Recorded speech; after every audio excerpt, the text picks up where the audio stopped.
Welcome to Free Speech Nation, the podcast. I'm thrilled to welcome my guest Julie Bindel, who is a journalist, a writer, and has been campaigning against male violence against women since she was 17 years old. She's the author of The Pimping of Prostitution, Straight Expectations, and this book, Feminism for Women, The Real Route to Liberation. Julie, thank you so much for joining me. It's a pleasure. We'll get onto the book in a minute because there's a lot to cover in this, but I wanted to ask you first about how you got involved in this, because 17 strikes me as a very young age to become an activist. It doesn't seem like something that most young people would innately just choose. What happened? Well, it was a combination of luck and circumstance. I grew up in a very working class community in the northeast of England. And trust me when I tell you that being outed as a lesbian when I was still at school, and it was a sink school, was not the best fun I've ever had. I can imagine. So, and there was no work. Thatcher had destroyed all of the mining community, much of the industry. So mass unemployment. Mm-hmm. It was 1978 when I was 16. I decided to leave home and move to a city or a town where I might be able to get work. Yeah. And as it happened, my aunt lived in a little blue rinse town, as we called it, called Harrogate, near Leeds. Yes, I've been.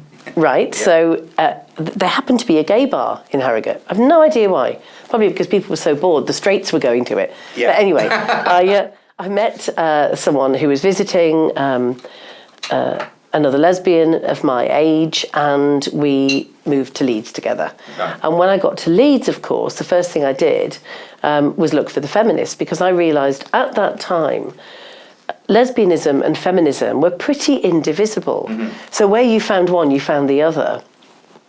And I had no interest in going to the working class gay bars because I'd escaped that culture. Mm. And for the young lesbians who were in those bars, there was a lot of damage, there was some violence, there was a lot of fun, but also some kind of unhappiness that was a bit too close to the bone from what I'd kind of almost run away from. Mm-hmm. So I found the feminists, and they were actually almost all middle class. Yeah. And I had no education, and they all did. And so they were older than me, and they mentored me into the women's movement. And of course, it was at the time when Peter Sutcliffe was killing women in and around that city. And so therefore, anger about male violence and the police response to it was at its height. So therefore, I was in the deep end straight away. Yeah, I heard you talking about this in the documentary about Peter Sutcliffe, and about how men would come up and offer you a sort of passageway home, or to guide you home. And of course, your anger, I suppose, is about the fact that we live in a society where that even would be considered. I mean, I think their gesture was probably well-intentioned, right? But it's more about a societal issue, isn't it? Oh, totally. I have no issue with chivalry and good manners, none whatsoever. I do think some of it's born out of a sexist assumption of women's weakness in relation to men. But quite frankly, we were scared at that time, very scared, about this man who was killing with impunity. But we also knew that the home was the most dangerous place for women and girls because of domestic violence, child sexual abuse and the like. And that's where most women are killed in domestic violence situations. And we also knew that the streets were populated not just by one man whose intent was to harm women, but by several. Yeah. So, of course, if a man approached me or any of my friends to say, "Can I walk you home?" why on earth would we think we were safe? Yeah, it's a good point. I mean, that's what someone would do if they were even going to perpetuate violence, wouldn't they? That's what they might do. Well, absolutely. And the problem is, when feminists like me talk about male violence, and especially when I've just said to you, I wouldn't have felt safe walking home with a man who may or may not be chivalrous, or who may or may not be a rapist, it can come across as though what we're saying is all men are rapists or all men are potential rapists. We're not. What we know is there are enough men, perfectly sane, nice-looking, well-presented, going about their businessmen, who do commit acts of violence against women, for us to have to be wary of all men in those circumstances. Not necessarily the men we know, but that can happen. But, we have to be on our guard. And I don't think that women really recognise that we go around the world, our jobs, our home life, our relationships, our social life, feeling that little bit aware, that bit stressed and tense, and having to be on guard. It's an unconscious feeling. But that if we really sit and think about it, how outrageous is that we have to do that? Yeah, absolutely.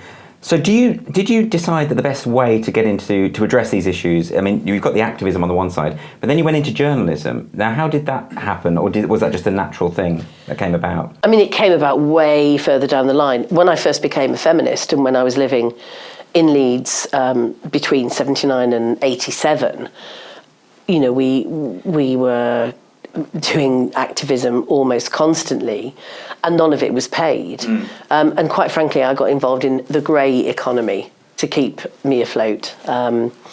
You know, the odd bit of kiting and shoplifting here and there. Only from chain stores. No one's going to judge you here, Julie. Only from chain stores. Okay, so from the big corporations, that's fine. Indeed. Yeah. And so, you know, that was quite a nice sideline. I signed on, of course. Yeah. And then eventually I met my partner, who was a respectable person. So I was semi-feral at the time that we met. Yeah. You know, I was 25 and she was just a couple of years older, but she was from an upper middle class background and understood the value of education, and also was able to support me getting onto an access course and going to university as a mature student, which I did. And then that led me into academic research on violence against women, still doing the activism. And it wasn't until I was 40, so in the very early 2000s, I started to think, do you know what, I'm writing all these comment pieces for The Guardian mainly to get the word out about our campaigns. I can do this. And I could probably do more than I'm doing now. So I walked out of research and went full-time into journalism. And it's interesting now, you've produced this book, which feels very much like not quite a call to arms so much as a kind of reinstatement of what lies at the core of feminism, and almost as though there is a need now to restate the case for it. Was that the sort of motivation behind this book? Definitely. I wanted to write it for young women, and I do not assume that young women want to hear what I have to say. If they do, that's fantastic. If it can be a piece of armoury, if it can be useful for them, then that's great. Even if it's useful for them to learn how to argue against the ideas that feminists like I have. But what I wanted to do is actually define feminism at a root and branch level, because we can do this with the Black Civil Rights Movement, with anti-racist movements. You know what anti-racism is and what it isn't if you are in that active field. Yes, there's disagreement around tactics and strategies, but it's a bit like the kind of labour movement, the working class, the workerist movement. You have a set of aims and principles, and you know that what you want to overthrow, what you want to challenge. With feminism, that's different. It's as if women and girls don't have the right to our own movement despite being half the planet. So we're told, well, feminism's about choice. Feminism's about being able to lap dance and feel proud of it. Feminism is for Beyonce, for Margaret Thatcher. Feminism is whatever you want it to be. Or as Emma Watson said, feminism's about equality for everyone. No, it's not. Feminism is for women.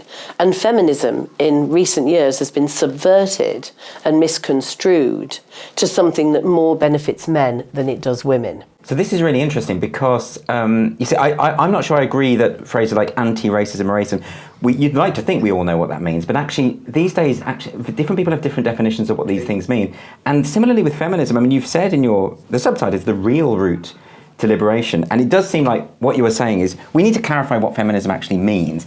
And I've just taken a couple of notes from the book. You say that feminism is about the quest for liberation from patriarchy, and you talk about feminism as a theoretical framework based on the material reality of women's oppression as a sex class. That's really clear, but the thing is, so many young or not young, but women that I speak to don't see feminism in the way that you see feminism. So is that a sort of difficulty? Of course it's difficult, but I think it's an ideological difference, not a generational one. Yeah. But it's played out across the generations, because I do think, although young women know their own mind and are extremely strong and assertive in general, there are many young women that have a real lack of confidence when it comes to speaking out in male-dominated settings, such as university. So it's middle-class women or working-class women who are told that feminism is, you know, what's the point of it? Because, you know, you've got to get your kids fed and you've got to get decent housing, and that's all that matters. And so the personal relationships are put on the back shelf. But feminism is for all women. Feminism benefits all women. But not all women are feminists. Yeah. And there are hundreds of ways to be a feminist, but many of them are counterproductive. So the whole kind of, feminism is just feminism's about choice. Well, of course it is, but what does choice mean in a world where women do not actually have a right to exercise full choice? So can you explain that idea of this idea of women as an oppressed sex class? What exactly you mean by that, just in case people aren't familiar with the argument? Okay, so when you say to somebody, women are oppressed, which is a crude way of putting it, they'll say, how ridiculous. Look at that chief executive of a bank who's on £1 million a year, and look at that homeless man on the street. Are you honestly telling me he's oppressing her? Well, of course I'm not. Yeah. The point is it's like for like. So that homeless woman on the street, next to that homeless man on the street, is in danger, of course, of being raped, is in danger of being harassed by homeless men on the street. Yeah. The woman at the top of her career, who, I have to say, I'm not interested in the glass ceiling at all. I'm interested in the basement, the women in the basement. But the woman at the top of her career will absolutely be vulnerable to being sacked if she's pregnant, not being promoted, earning less than the man, being sexually harassed at the water cooler, right? Yeah. Like I say, I care less about that scenario, not because I don't care about women being sexually harassed, but because I think that we have a lot to do before we even think about the women at the top of the tree. So women as a sex class share something in common, and I would say it's only one thing. And everything else divides us and is fragmented. But the one thing that we do share is extremely central to our lives from birth to death, and that is the fear and reality of male violence. Yes, which of course doesn't go away irrespective of how rich you are. Absolutely not. So that's where I think we need to galvanise our feminism. Not to pretend that women are united on all fronts. We're not. Most things divide us. But to say, okay, let's forge solidarity between women on this issue, and everywhere around the world we will find women together who are countering the kind of abuse that is in their daily lives. Yeah, I mean, you emphasise continually in the book this need for feminism to be a collective movement. And are you optimistic that can ultimately be achieved while there's all these disagreements going on? And I'm thinking that, the different branches of feminism now, how can you forge an effective collective? I mean, you point out that feminism has to be revolutionary, not egalitarian. So, but how can that possibly be achieved while if everyone disagrees on what it is? And that's the problem, because if you don't have a working definition of feminism, which we don't only have a right to have as active feminists, we have a responsibility to put forward. If we can't agree on a baseline of feminism, then it really is for just everybody except women. And that's how it's gone. Now, you're right, of course, about, not agreeing on what an anti-racist activist is. Yes. So whether critical race theory is helpful and useful in the liberation of people of colour, of black people. Because my feeling is it's the opposite, that it actually makes things worse. But I know that's arguable. Well, it's arguable, but it's a point, and it's a good point. But the problem with not having a definition of feminism that is real and based on material, reality of women's lives, is that it means it's up for grabs from everyone. Now, who are the ones that want to own feminism and colonise it and change it to suit them? Men, of course. Because, to put it crudely, if men aren't threatened in any way by your feminism, then we're doing something wrong.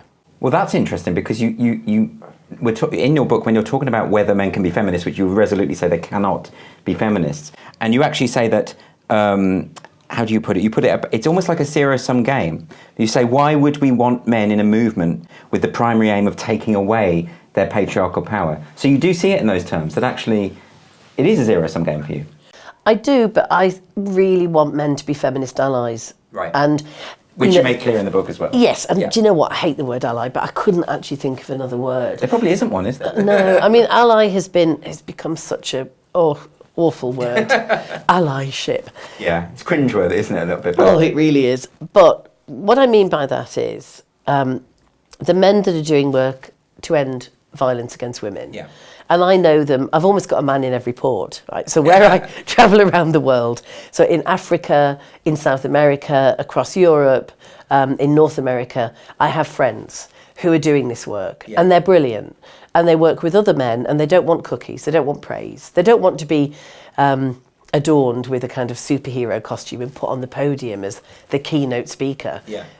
But having said that, we all do things for our own reasons. None of us are selfless. Yeah. So there has to be a reward. And the reward is, I think, for these men that are fighting alongside women to end male violence, is that they actually know that they will be better human beings and happier for it if they have good relationships with women, and that they're not porn-soaked kind of individuals feeling rage and hatred towards women because of socialisation, because no man is inherently bad and no baby boy is born bad, in the same way as girls aren't born victims. So I absolutely want that kind of relationship with men doing this work to be fruitful for both sides, and not to do that whole, you man, go off and stop someone from raping tonight and then we'll talk. Because I think a lot of people would interpret, or do interpret, feminism as being an anti-male thing. I mean, would you like it for more men to read your book, for instance? Oh, I'd love men to read my book.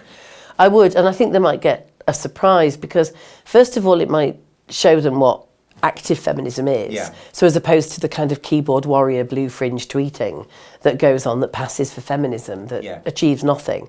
But I'd also really like men, younger generation, and you know, maybe men of my generation, to understand what has changed and how change in this area is not necessarily or never organic. So for example, when I was talking to young women, interviewing young women for the book, most of them had no idea that before 1992 rape in marriage was not a criminal offence. And that it was feminists, after a long campaign, that changed that. I mean, it seems incredible, doesn't it? Relatively recently. Totally, and there are still countries around the world where rape in marriage is perfectly legal, and of course domestic violence, but what they failed to recognise, and it's not because older feminists are asking for praise or thanks, but is we have a history here.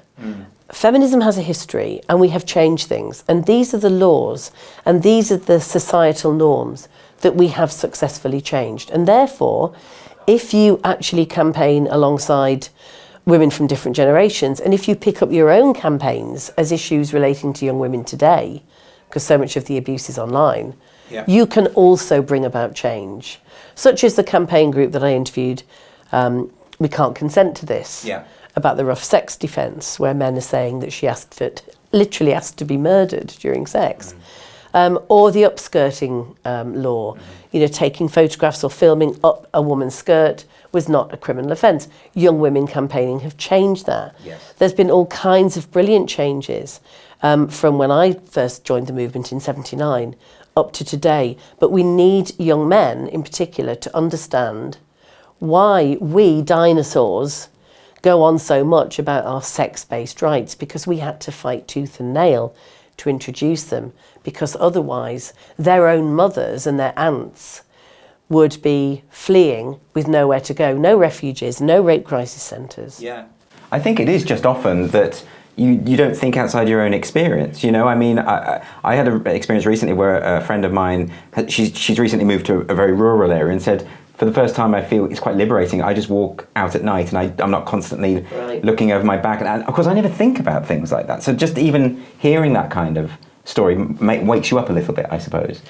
I hope so. And, you know, I learned from feminists that were about 15 years older than me, the group that I met all those years back in Leeds. And my eyes were, you know, ablaze with fascination about it all, because I, of course, had no idea about the history prior to that wave of feminism. I knew very little about the suffragists or the suffragettes.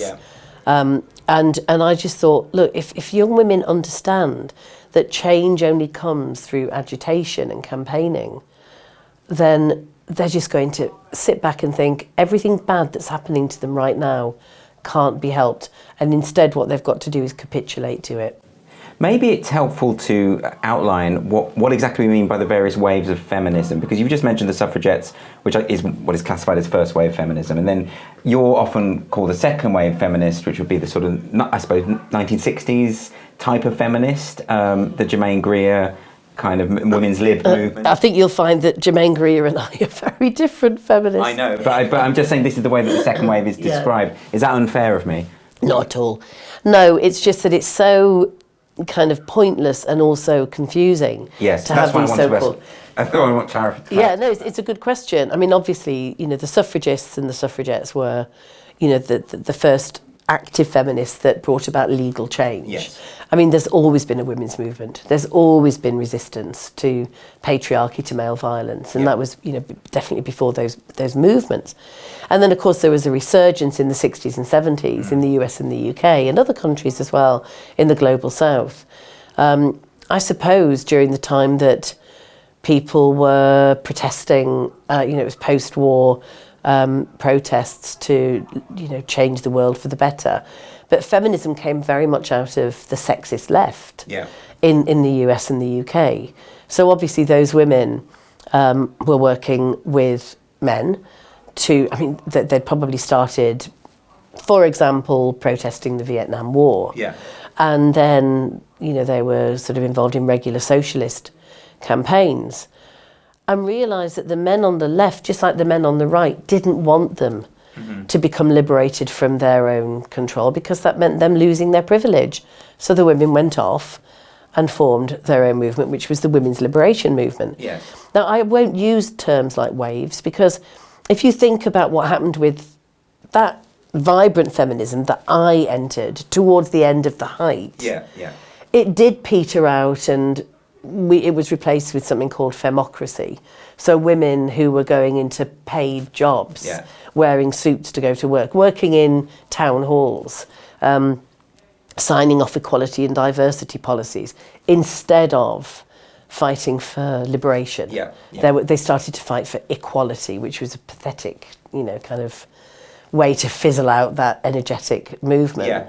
But then, of course, there was still, there were always campaigns to end male violence. And, when we set up Justice for Women in 1991, it was probably at the lowest point of active feminism, but it then became revived, not just because of us, but because of loads of active feminists that had decided enough was enough and we need to get back on the streets and protest outside the courts again. Yes. So at the heart of your brand of feminism, what distinguishes it, I suppose, is this emphasis on violence, on the risk of violence. And you even worked with police. You mentioned in your book that you worked in 1994 with police.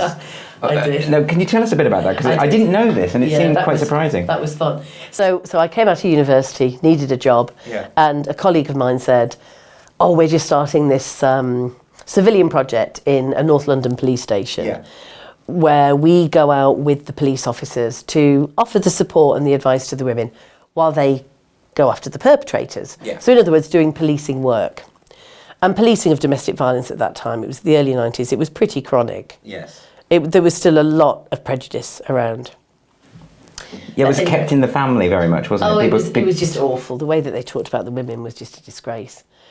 So we were in the domestic violence unit, and there was one of the coppers who we called 6 of 1, because he used to say, come in every day, well, I went to that DV call out, 6 of one, half a dozen of the other. It's not helpful. And he would talk about how much she was drinking, how there were, dirty dishes in the sink, that kind of thing. Perpetrators were never really brought in. Then there was a hilarious story, which actually shouldn't really make me laugh, but it still does, where a Turkish woman who spoke no English at all had called in a very serious domestic violence incident. We went to the house, she was in an awful state, brought her back to the station. And we used to use something called language line, where you would ring, it was all phone-based, and you would say, I need a Turkish interpreter. But there was not one available. So the copper, who was about to do the interview with this victim, and she was in a real state, nipped over the road to the kebab shop and went to get the Turkish bloke that was carving up doner kebabs. To come in. So, in a way, things have got better, haven't they? In terms of the way that the police handle these things because we made them. And at one stage, I decided when I was working at that project, I don't care, actually, if these men respect the women, give a damn about domestic violence, think it's wrong of a man to hit a woman. I just want him to arrest the perpetrator and do right by the victim. I don't give a damn what's going on in his head, anywhere near as much as what I care about in terms of his action. And so we pushed and pushed and pushed until policies were put in place nationwide so that kebab shop shit show could not happen again, that he would be disciplined. You must be quite gratified that actually all these years of activism and the feminist movement, it has made such a revolutionary difference already, hasn't it? I mean, this must be... And yet in your new book, you're also saying there's much, much more to be done. Well, the problem is we're in the face of a horrific backlash right now. Right. So what used to be understood across the board, and still is in a lot of hearts and minds, but they get terribly bullied for saying it. What used to be understood was that things like prostitution, violent, degrading pornography, and the like, was actually not going to bring about women's liberation. In fact, it was just a tool of our oppression. And now, of course, it's been turned on its head very cleverly by the postmodernists at the universities, who will have it that if you speak out against the sex trade, of course, the sex trade itself, the abusers, the punters, the pimps, not the women, who should never be arrested, feminists say, and should always be supported, listened to, speak for themselves. But if you actually speak out about the sex trade, that awful capitalist industry, much worse than the tobacco industry, but leftists seem to support it, then you are whorephobic, which is one of the words du jour. It's relatively new to me, this one, whorephobic, but it's used a lot. And it's a real, I mean, your last book as well, The Pimping of Prostitution, this is something that you're very keen to emphasise, but it's also one of the main sources of division, I think, within feminism, isn't it, at the moment? And last time I spoke to you on another podcast, I had messages from feminists saying how angry they were at the things you'd said about prostitution and how prostitution should be legal. Would you like to clarify what your position on prostitution is and why you think it is at the heart of feminism, or the opposition of prostitution is at the heart of feminism? Well, if there was true equality and liberation of women, there wouldn't be a sex trade. Because one set of human beings wouldn't actually dehumanise another set of human beings in order to have one-sided sexual pleasure and to rent the inside of a person's orifice. It just wouldn't happen. But then I suppose the counter-argument is always going to be about choice, isn't it? And one of the messages I kept getting is about choices, that women have the right to choose what they do with their lives. Absolutely do. Women absolutely have the right, although we don't, but theoretically, women absolutely should have the right to choose what to do with our own bodies. And this argument, of course, is not about their right, it's about men's right. It's about the right of men to buy them, and it's about listening to an unrepresentative minority of women, such as Brooke Magnanti, who inspired the Belle de Jour TV series starring Billie Piper, other PhD candidates who fund some of their studies by becoming what I call tourists. You hear about this a lot, don't you? Yeah, nipping in and out of it, you know. Thinking it's really cool. You know, when I was in Nevada doing some research on the legal brothels there, which is way worse for the women than even prohibition. I mean, the women should never be arrested. But the point is that, you know, you don't have to arrest the women, you can just actually deter the men, but not have the Wild West, which is what you've got in Nevada, where one woman described these brothels to me as pussy penitentiaries. And the women are locked in, they have to ask permission to go out into the town. They're in the middle of nowhere in the desert, these brothels. But one woman who was doing some research in these brothels at the time, all owned by Dennis Hoff, who thankfully is now dead, she was telling this conference that I saw years later that her PhD studies was based on this question. What age group is more likely to have an orgasm during sex work than others? She was actually talking about women in Nevada brothels being fucked by Johns that they did not want to be fucked by. And by Johns, you mean the people who are paying for sex? That's right. And what possibility, what opportunity was there for these women to get sexual pleasure? Well, quite frankly, what craziness is this? These women do not have sexual pleasure.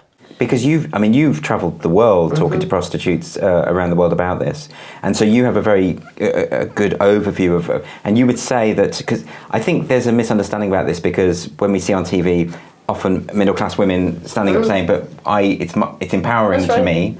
But of course, you would say that's a very minority. Because it looks like it isn't the minority, but it is, isn't it? Oh, it really is. Because if you think about it, how many middle-class male students do you know that are flogging their asses at the moment down in some King's Cross seedy hotel? Through desperate... None. Yeah. How many men are in prostitution? Well, there are some. There are some gay identified men in prostitution. Usually the trajectory that gets them there is pretty similar to those women. Yeah. But that everywhere I ever went, and I interviewed huge numbers of women in prostitution, those that had been trafficked, those on street, those in brothels, those under legalisation, those under decriminalisation, prohibition, etc. And they all told me the same story once they'd got out of prostitution, which was it was hell, and that they had to keep themselves together during that time to do that. Now, I went to a university with a great friend and colleague of mine, Sabrina Valise, who is a sex trade survivor, who was prostituted since the age of 15 in legal, decriminalised and illegal brothels. And she campaigned for the change in the law in New Zealand that came about in 2000 to decriminalise the brothels. So just complete gung-ho. And she now talks about what an absolute disaster it was, because, of course, the brothel owners become managers. And what we would normally go, if we were employed and we had to go to a employment tribunal against our manager, it would be something like constructive dismissal. With the women in the brothels, it's literally sexual assault. That becomes an issue for an employment tribunal rather than a criminal court. So everything's normalised to the point of where it's supposed to be work, but the women know it's not work. Anyway, when I was in this university debate against the English Collective of Prostitutes on the one hand, the ECP, that believe that sex work is work, and Sabrina and I. At the beginning, there's a show of hands at these debates, isn't there? And vast majority of the students all think prostitution should be legalised. It would completely remove all the harm. By the end, we had turned that around completely almost. I was going to ask about that, because that seems to be the main argument. If you decriminalise it, the women are safer. Which is absolutely not borne out by murder statistics in decriminalised and legal regimes. So, for example, Germany, Switzerland, Holland, Nevada, to name but some, all far higher murder rates than countries that have decriminalised it for the women, but deter the punters by threatening to arrest. But during this debate, Sabrina Valise asked a student who had said, one of the kind of privileged blokes, hey, well, I did a shift in McDonald's in the summer holidays and I got burned by hot cooking fat and the boss was horrible to me and it was awful. Why is prostitution a worse job than that? And Sabrina just looked at him and said, okay, take your pants down, bend over and take his cock up your arse now. It's quite a direct approach, isn't it? Well, but I mean, you'll get the right answer. He says, because that's what you do in prostitution. He said, or... What did he say to that? Well, he sort of went green, but then she continued, because Sabrina's not one to let anyone off the hook. She then said, see that bloke there, you don't know when he last had a shower? Take his dick in your mouth now. You see, that's what people do. And he went, no, I'd rather work at McDonald's. Well, that's because people are thinking of prostitution in the abstract, probably. They don't think about the sex. Right, okay. They don't think about the way that the women's bodies respond to 8-10 johns a day. Because even when somebody's madly in love and lust, you don't want to fuck 8-10 times a day. Our bodies aren't made for that. So the women have awful effects on their bodies and on their mental health and psychology. The other interesting thing around this that you raise in the book in particular is how much this relates to class, actually. And I think that is a conversation that extends beyond the question of prostitution, but more to feminism more generally. And you do criticise Emma Watson at one point because she thinks that women can just choose to be empowered and they're magically empowered. But of course, some people are from circumstances where that's not going to happen, is it? Class is a major issue, and it's a major issue in feminism, and it should be, because it's never really been high on the agenda. We've never really had a moment where, because look, we've had problems in feminism, in the women's movement, with identity politics. So I lived through the 80s when it was all speaking as a Jewish disabled lesbian mother. Yeah. And, you know, by the time you got round the room, there was no conference to be had because you'd run out of time. You couldn't start a conversation Exactly. without it. Yeah. There was even a conference once, a fat liberation conference, where one woman was turned away at the door because she wasn't seen to be fat enough. Go away and gain some weight and then come back. I mean, no joke. The identity politics got ridiculous. Yeah. What we've got today, of course, is identity politics with no politics. Yeah.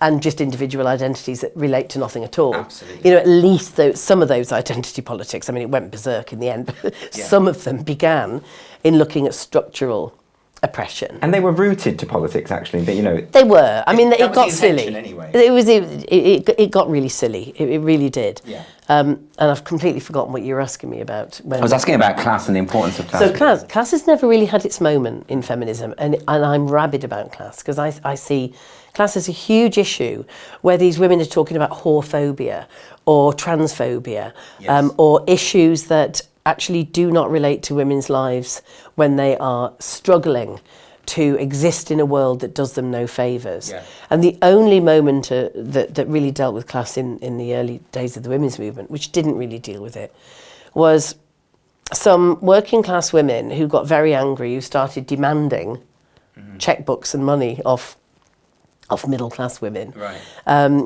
And it got nasty. There were a few bricks through windows in those early days, I think. Okay. And some women who, even though they'd dropped out of Oxford, were still saying they were working class. Yeah.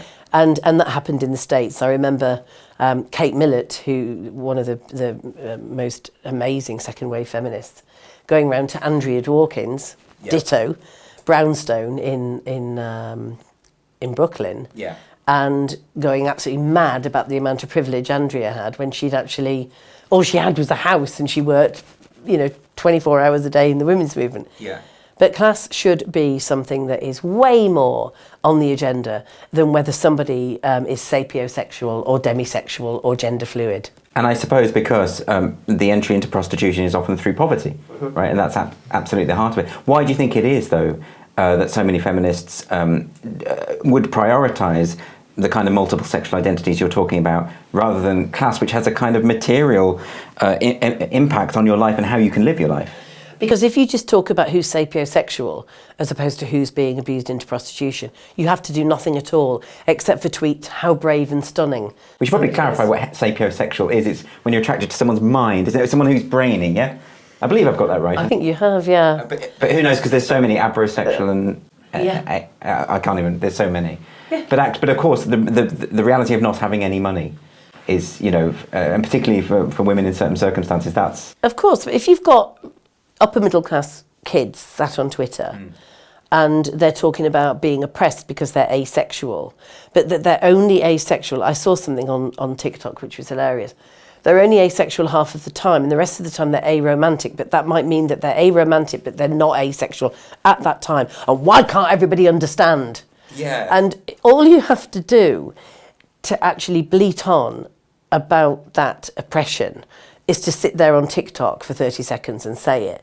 But if you actually deal with a woman who lives on a high-rise with 3 kids under the age of 5, who's been beaten by her husband, and who's been sexually assaulted by the landlord, you've got to actually do some work. Yeah. You've got to actually really try to make a difference and get to the nitty-gritty of her situation, instead of sitting on Twitter and whinging about something that is never going to oppress you in a million years. There's a weird subgenre now of TikTok videos from people who they're very, they lecture you. They're very angry and they're talking to you about their asexuality or something, and they're pointing their finger at you. But it does reek of entitlement because they're all clearly quite middle class. Have you seen the one with this teacher, the female school teacher, who says that she misgendered a student? I have seen this one. Yes. I had to watch that again and again because I thought, tell me this is a parody. She was beating herself up over that. If you go into any school, I did a talk just before lockdown in a girls' school in Hornsey, a comprehensive school near where I live, for International Women's Day, where I went around talking to these girls about their experiences of being sent dick pics, being sexually harassed and assaulted in the schoolyard, things that those girls could not wait to talk about because it affected their everyday life. Yeah. Imagine that you just had to worry about your teacher misgendering you because that day you're they, them. And in fact, I went to a table to talk to the group that was doing, when you do all these bits on kind of, you've got your exercise and you can all report back. So that's why I was going around all these tables talking to 4 or 5 girls at a time. And I got to one table and the belligerence was fabulous. It was like the faces were sulky, like whatever. And I said, "Hi girls, what have you done? What are you talking about?" And one of them said, "We're not girls." And I said, "Oh," he said, "Yeah, we're non-binary." So I said, "Oh, okay." I said, "In that case, why are you in this room? Because this is a girl-only session." Right. That that was the deal. What did they say to that? Well, we are girls, but we're just they, them. Yes, I hear that a lot when people say they're non-binary lesbians. That seems incoherent to me, to be honest.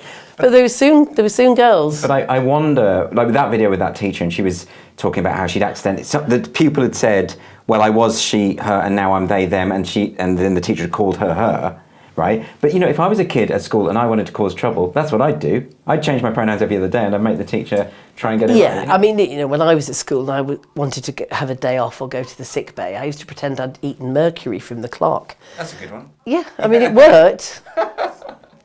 So there are other things we want to get onto because you were instrumental with the breaking the story of the grooming gangs back in 2007, and I remember we spoke about this before because you'd continually tried to get this story out there, and you'd faced resistance from the press. Can you talk us through what happened there? So in the late 1990s, I come across a group called Coalition for the Removal of Pimping that was set up by a woman called Irene Iverson, who sadly died in the early 2000s, whose daughter was abused into prostitution. I mean, I hate the word grooming, but you have to use it so people understand what you're talking about. It's the most common It's the most commonly understood, moment, but basically targeted Yeah. and abused into prostitution. And she was 14, was Fiona. She was very vulnerable, and she was being bullied at school. And this man just honed in, and social services and police didn't want to know.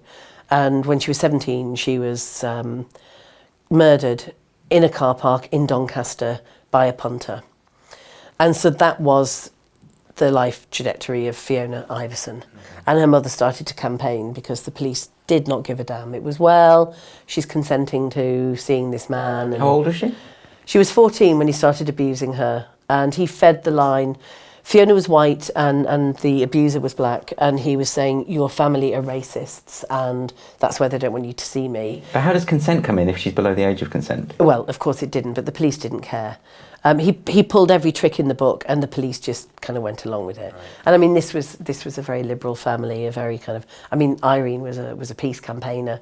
They weren't telling her not to see this man because he was black. They were telling her that she was too young and that he was a creep, which he was. And so Irene set up this organisation, and it was based in Leeds, and straight away lots of different parents of girls that had been targeted by these men came forward. And in these small kind of former mill towns, where the demographic, in some of the towns that came forward, there were large numbers of men of Pakistani Muslim origin. And of course, these men were criminal. They weren't doing it because they were Pakistani. They were doing it because they were criminals. Yeah. And they were noncing and abusing these girls because there was a profit to be made. Yes. But of course, the parents, some of whom were racist, saw it in different ways. Yeah. So for some of them, they were saying, "I told you, didn't I, about immigration? This is what we've got now, abusing our girls." Well, of course, child abuse, we grow our own. Yeah. There plenty around, and nothing to do So they were using with ethnicity. it as a justification for their own prejudice, basically. Yeah, absolutely. But some of the families, in fact, most of the families, many of whom I talked to, weren't in the slightest bit racist. Yeah. They were concerned about these men, these grown men, abusing their girls and putting them on the game. So the police weren't interested. And in many ways, the police said that they weren't interested because they didn't want trouble. Now, the police don't care about being called racist. The police have been called racist plenty. Many of the police are racist, not all, but plenty are. Yeah. It wasn't because they were going to be hurt by being called racist. They didn't want the ag. They didn't want the hassle. Hadn't it come down from the top, though, as well? People saying, don't investigate this. Oh, totally. But by the time we got to 2004, when it really hit the news, unfortunately, the British National Party, a racist party, had kind of controlled the narrative to an extent. Right. Because the parents couldn't get any joy from the police, social services, and so, of course, the BNP were targeting these vulnerable parents at the time and said, you can talk to us, we'll listen to you. And the parents didn't really know what they were doing in some respects. But then I think it was the Chief Constable of West Yorkshire Police put out a directive on the eve of a documentary being screened, Channel 4, which showed how these grooming gangs were operating and poured scorn on the police for their inaction. And the Chief Constable said, we do not want a race riot. I think the Oldham riots had just happened. And so there was lots of unrest. And therefore, the girls with the collateral damage, the programme was pulled. Anyway, so I decided that I would look into this. And it was a couple of years later that I approached a liberal newspaper. And that's going to be difficult to work out which one. I've got a good idea of what you're talking about. And I was investigating the disappearance and a body was never found, but certainly murder of a girl called Charlene Downs, who was from a bad family in Blackpool and about whom nobody cared. And definitely there was sexual abuse within her family and the like. And you really don't have to worry about legals on this one, by the way. We are fine. And I talked to the police about what they were doing to investigate this in Blackpool and thought this is a fascinating story because we can then unearth all of the other stories that I've been hearing. And the liberal newspaper said no, because it might be seen as racist. And I said, I'm a left-wing, anti-racist, feminist journalist, and I would actually be writing about the disgrace of the way it's been co-opted by the right wing. And that because we haven't dealt with it, it will be misconstrued as a story about race and ethnicity, which it is not. There's a way to write about these things, isn't there, to make it clear where you're coming from. And guess what? I did manage to write about it in that way, because I took it to the Sunday Times magazine. And we did a piece in there in 2006, 2007. And then, of course, the Guardian did take a piece from me after that on it. And we did manage to do it in not just a non-racist way, but an anti-racist way, where we brought in the issues about how liberal white racism can actually mean that these criminals just go unchecked and the girls are left and nobody helps them. But I think people see, was it Sarah Champion who was kicked out of the cabinet for raising the issue, or the shadow cabinet? I think because she wrote in The Sun about it, and The Sun doesn't have a great track record in looking at this from the point of view of this is about child abuse as opposed to this is about Muslim grooming gangs. But she wasn't coming from a racist perspective. She wasn't at all. I mean, the phrase Muslim grooming gangs is I think it's a really racist term. This is not about Muslims. This is about grooming gangs. And you have to look at the demographic because, of course, the Pakistani men that were knee-deep in this, in the old mill towns, back when I first started looking at it, had been dealing in heroin. Because, like I say, they were criminals.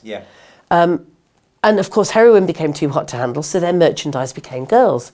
And it's in the same way as we can look at the history of different groups of criminals, be they white, Maltese, Jamaican, taking up particular crimes because that's the road that is open to them at the time. Well, it's about applying the law to everyone. Of course. It's as simple as that, really. But I suppose when it becomes embroiled in race politics, then it is harder to at least not have your work exploited by the kinds of people that you oppose, Totally. And the thing is that what we needed to do was run a piece in this liberal newspaper really early on so that it didn't become a story about Muslim or Asian grooming gangs, because we would never have used that language.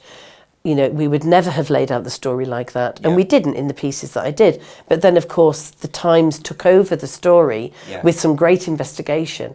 And it did become a little bit along that kind of narrative.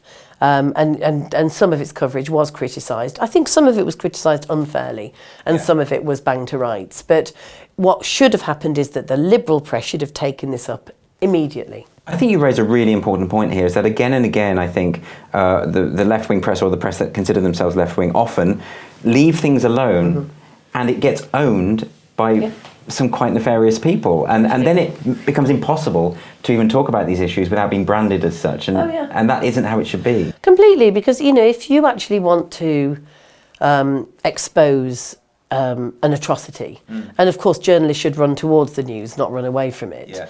So when I was looking at the issues of convicted sex offenders who identify as transgender in prisons, You know, I wanted to expose that because we have a problem with sexual violation and abuse of our most vulnerable women, which is, you know, women in prison. Yeah. And of course, it would have been brilliant had The Guardian or Observer run the piece that I ended up doing for the Mail, but they didn't. Now, this was a story about rape and sexual abuse. This was a story about convicted sex offenders being given carte blanche to abuse with impunity. Yes. It wasn't about anything else. Of course. But of course, you know, there are certain, you know, there's a level of cowardice in the liberal press at the moment that means that you do actually end up either deciding, well, I won't write anything about an issue that I've campaigned for all my life, or I'll take it to a particular publication whose values I don't necessarily share. Yeah, I mean,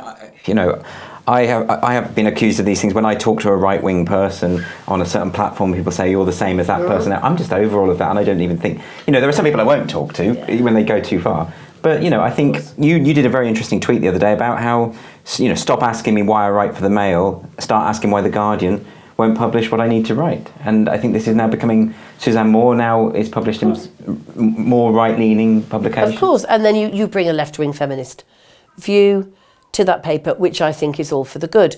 There are some publications I wouldn't touch with a barge pole because you literally are just buying into their editorial. But most now, mainstream media, what does having an editorial mean anymore? I mean, if I read an article in the Mail, I will read what the person is saying in that article, and I don't get clouded by this idea that, you know, they must be paid for by some person on a high who's pulling the strings. And there are good journalists writing across the board, and there are some extremely bad journalists writing across the board as well. Yes. So, but I mean, do you ever? I mean, you raise it in the book actually, is that there's often accusations against your brand of feminism because you end up on certain issues allying with, say, the Christian right on anti-pornography stance, that kind of thing, and you raise that issue. Is that a very unfair accusation that people? Well, okay, so there's two things here. First of all, I have a line in the sand, and I will not sit on a platform with those that wish to criminalise abortion and think that me being in a same-sex relationship is akin to marrying your vacuum cleaner, right? So that's, I was going to say, because the Christian right would not approve of your lifestyle. No, so I will not work with those people to give them any more grist to the mill, because I'm passionately opposed to what they are trying to do legislatively and across the board in terms of social norms and politics and the like. So I will never ally myself with those that wish to, for example, outlaw porn because it shows that women are sluts and they should be married before anyone gets naked. I mean, we do not share the same aims and objectives, and I think that those people will do harm to women and girls as opposed to help liberate us. Sure. So I don't want to work with censors in any way. I don't think that's the way to go. But there are some women, and I will not call them feminists, who are women's rights activists, who are mainly in the US, and they've allied themselves with, for example, the Heritage Foundation, and they work on assisting particular bits of legislation that might be, for example, anti-transgender, for the simple reason that these people are also anti-lesbian and anti-gay. So of course they're going to be anti-transgender. Now I want nothing at all to do with that, and I do not know any feminist that would ever decide that this is a single issue campaign. It's immoral and it's unethical to think, I don't want single-sex bathrooms or trans women in women's prisons, so therefore I will go to bigots and help them push forward legislation that will also affect other people. I don't want bigots working on this issue. It's a very simplistic understanding of it. I mean, it's the equivalent to if some nasty racist talks about the importance of free speech because they want to be able to say what their racist things. I support free speech under all circumstances, but that doesn't mean that I approve of anything that he's got to say. Do you see what I mean? So that's always bundled together. Well, yeah, I mean, I sometimes get accused of allying with homophobic bigots because I refuse to accept that there is a gay gene. Now, I speak about this from a wholly feminist perspective and from a left-wing perspective. Immutability has never helped black people, for example, or Jews. It doesn't actually help to say, I can't help it, I was born this way. Right.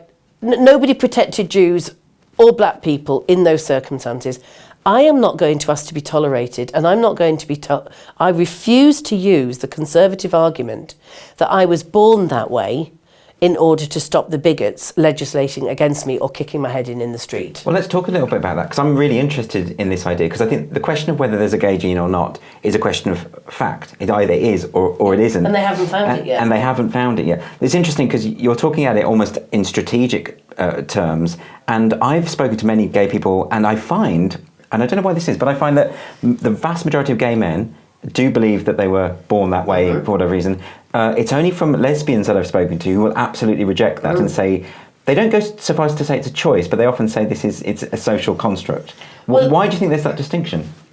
Or is that just my experience? Well, I think that there is, gay men are less politically active and were less politically active during the gay liberation movement, and also wanted more of a quiet life in order to stop being targeted and harassed by police in the early days, pre-AIDS, of course, which then brought on a whole new wave of bigotry itself, didn't it? But gay men have often actually used that very leave us alone, tolerate us argument, whereas what lesbians have said is, look, although the bigotry towards us is hellish, we actually benefit from not being in heterosexual relationships. Right. Well, you describe it as political lesbian. It's a very misunderstood term. So it just means being political about your lesbianism. It doesn't mean thinking, I'll tell you what, I'll stop fancying men, I'll start fancying women, so that men don't get any sex and I can brand myself a lesbian for the sake of it. Yes. It's women who, of course, are attracted to women and do not wish to be heterosexual because they're not attracted to men, but who actually refuse to go down the line of being born that way. Because you're not born fancying the midwife, are you? Well, you're not born mincing and waving a pride flag. Well, maybe some are, but not many I know. You don't have a sexuality. You don't have a sexual identity when you're born. Well, I'm interested in that, though, because I do, for instance, I to be honest, I don't care whether it comes from chemicals in the womb, which some people have now suggested, or whether it is to do with socialization or whatever. I also know that I did not choose to be exclusively attracted to my own sex, right? So I suppose what I bulk at is the idea that we've chosen to be gay, because I don't think that's true. I understand that, and I think that the word choice, which I have used before and wish I hadn't, is the wrong word, but unfortunately there's no other word that can substitute, because it's either that you're born that way or you're not. And if you're not, then what it has to be is a very complex mix of circumstance, of opportunity, of socialisation, of very early experiences, and of course our sexual desire, our sexuality is extremely hardwired. But if you think about those, we call them has-beens, women who... Never heard that. Well, women who are lesbians and who then, fall in love with some bloke and... Oh, I see, okay, forever happily heterosexual. And we call them yestergay. Ah, right, yestergays, yeah. And of course that often happens with your people too. But then there are many, many, many women who are quite happily heterosexual, quite enjoying the odd romp with their husband. I can't believe I've just said the word romp. It's great. And then that back. exactly. and then meet a woman with whom they fall madly in love, lust, or a combination of the two. And that's it. They're lesbians. Well, how do we explain them? Well, somebody might say, well, they're obviously bisexual, but they would never look at a man again. Yeah. Well, sexuality is complicated, I guess, is the main thing. But most of the gay men I know, though, are sort of predominantly... Maybe there is something different about male and female sexuality. A lot of the studies about the chemicals in the womb, and I'm not an expert, tend to be focused on men, which is why gay men tend to be the younger brother, for instance. Which is a fascinating thing, I think, but I don't know the answer. There's a really lovely scientist who I actually quote in the book, Kazi Rahman, who has been looking at this issue. He's been looking for the gay gene, or looking at ways in which we kind of reach, our kind of sexual orientation for a long time, and we disagreed profoundly on this. But he comes out with some really interesting stuff, and I mean, he wrote a book. He co-wrote a book called Born Gay. Yes, that's the book I'm referring to, actually. Right. But you read it and there's no facts in it. I mean, there's no disrespect to Kazi, who I really like. And his work's exemplary. He does lots of great work on mental health issues facing young lesbians and gays.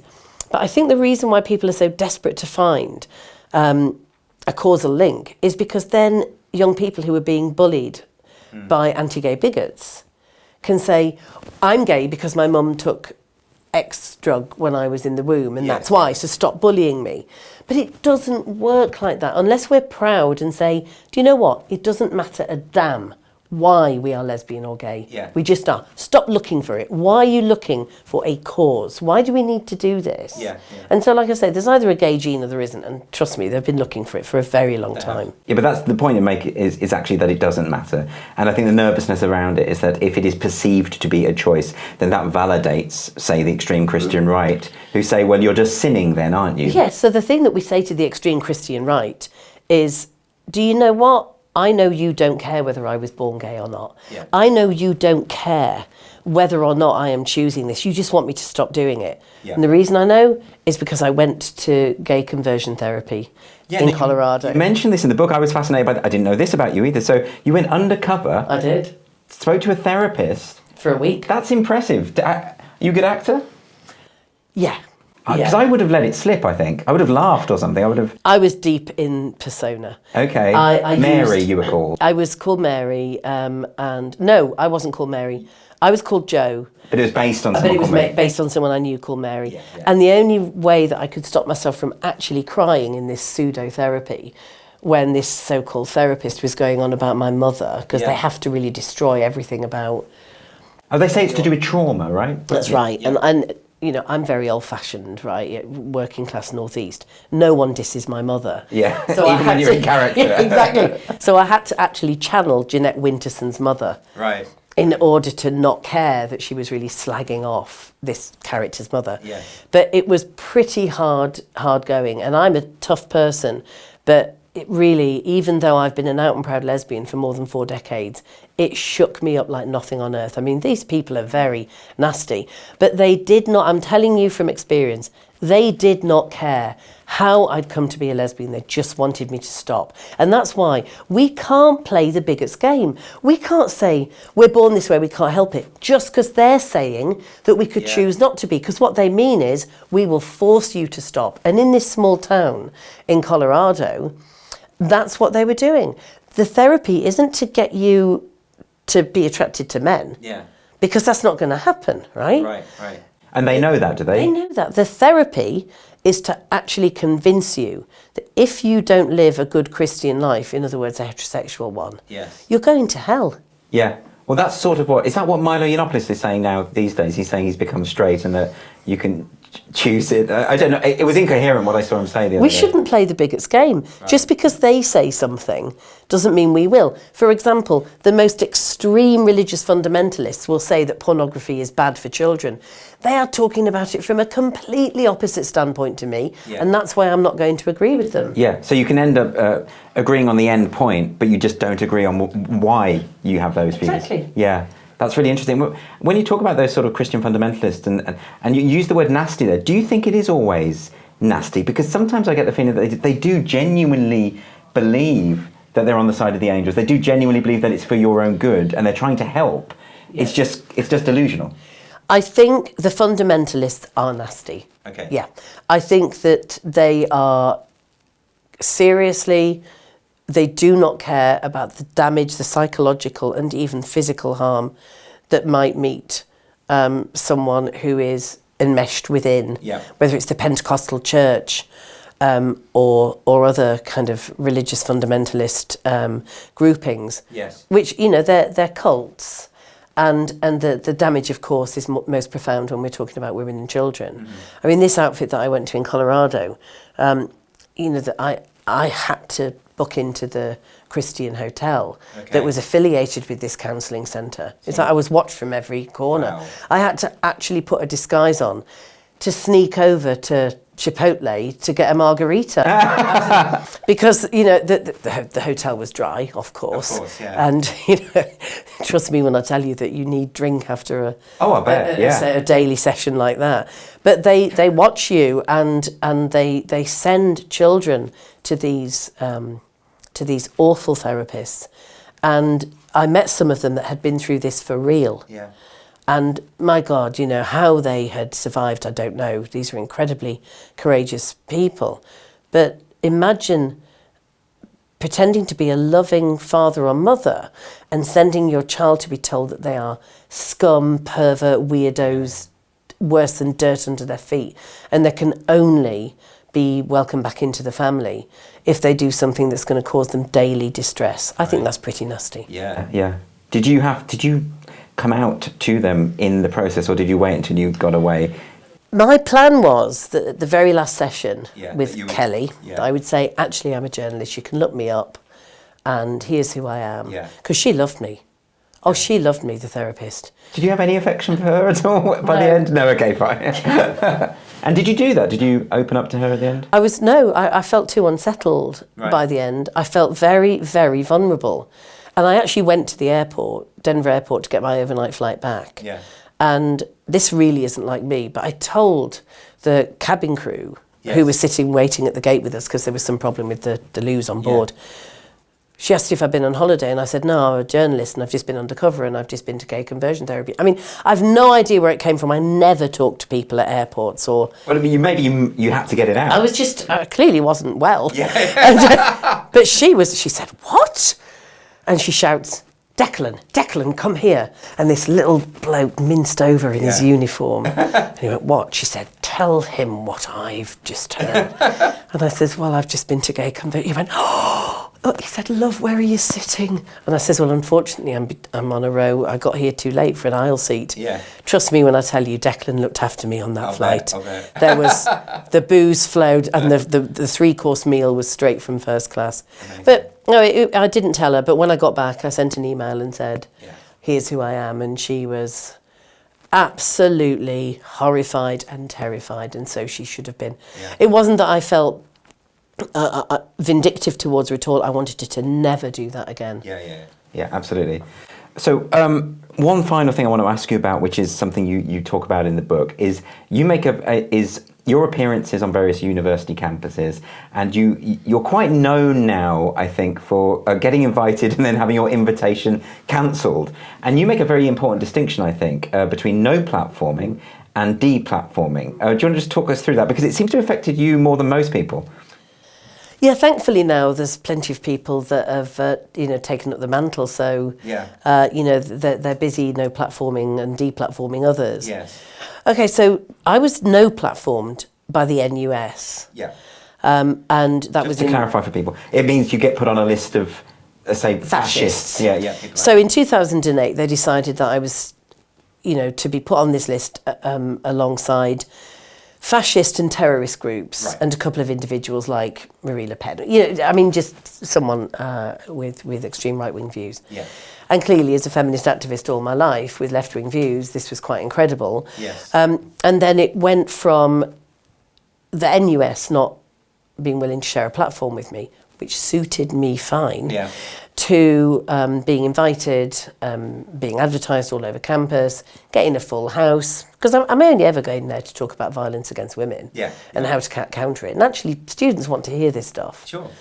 And then publicly disinvited, publicly deplatformed, told that I'm no longer welcome, it going everywhere over social media, the humiliation, the disappointment for those that wanted to come along, even if just to argue with me. But it's not about the subject of your talk ever, is it? No, it's me. In fact, I became, I think it was the 2013 NUS LGBT conference.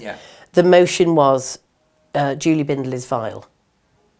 That was the motion. That's incredible. That was the motion. Julie Bindel is vile, and that was what went in the official document. That's just infantile. Totally. And of course, the deplatforming is very different from no platforming.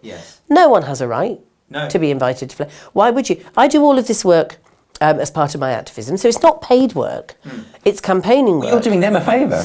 You would have thought, wouldn't you? Yeah. I mean, but I think I agree with you entirely. No one has a right to be on a platform, absolutely not. But I worry about the no platforming policies because it means that some people with just very mainstream views are never even considered. So we don't actually know the extent of it because they're never invited in the first place. No, you're right. I mean, of course, it's a concern, but for me, it makes me very angry when those that are in favour of this censorious and bullying behaviour say, oh, Julie Bindel, no platformed again, is she? And here she is writing about it in 2 national newspapers. Well, one, I'm a journalist, it's a job. so that's what I do. Yeah. And 2, actually, myself and other women to whom this has happened, who aren't journalists, academics, for example, Selena Todd, Kathleen Stock, others, Raquel Rosario Sanchez, who lost her PhD place effectively because of the bullies.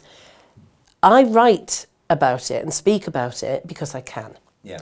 Because there are so many other women who we've never heard of, who are 20 years old or a bit older maybe, who have been kept out of feminist events because they're told that they'll be transphobes, whorephobes if they even go. Yeah. I've been told by young students that just retweeting an article of mine or sending it around their feminist society where I've written about rape, that they're told that they will be kicked out of the group if they do this again. So they are being bullied and hectored, censored and controlled because certain individuals, myself included, are seen as toxic and beyond redemption. And so that's why I speak about it, write about it. And that doesn't mean I haven't been deplatformed, and it doesn't mean that they haven't had a terrible and material effect on my life and work. Yes, and also it's, in a sense, it's not just about what happens to you, it's the message it sends to those young women that you better not talk about the stuff that Julie Bindel talks about, you know, and that... Oh yes, completely. I mean, there's a young student who I knew through her parents. We were great friends. I loved talking to her whenever I visited the house, you know, intergenerational feminist politics.